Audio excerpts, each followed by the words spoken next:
1673च्या काळामध्ये बहिलोल खान ह्या स्वराज्यावरती चालून आला आणि शिवबाराजांना समजलं की आता ह्या बहिलोल खानाला काही करून अडवलं पाहिजे.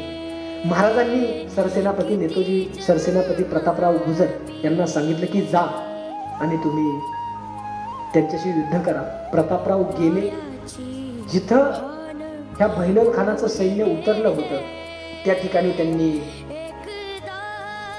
जो पाणवटा होता त्या तळ्याला पूर्ण वेढा टाकला आणि जिथून त्या सैनिकांना शत्रूला पाणी भेटत होतं ते पाणीच त्यांनी बंद केलं. आणि मग बहिलोल खानाला समजलं होतं की आता आपलं काही खरं नाही आणि मग त्यांनी माफी मागितली.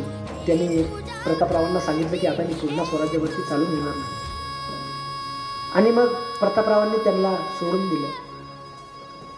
ही बातमी समजली शिवबाराजांना आणि शिवबाराजांनी पत्र लिहिले की खानाची सलाह काय निमित्तानं केलं, खानाला का सोडलं तुम्ही. आणि आता मात्र बहिलोल खान पुन्हा एकदा ह्या स्वराज्यावरती चालून येत होता. 1674चा काळ उजाडला होता.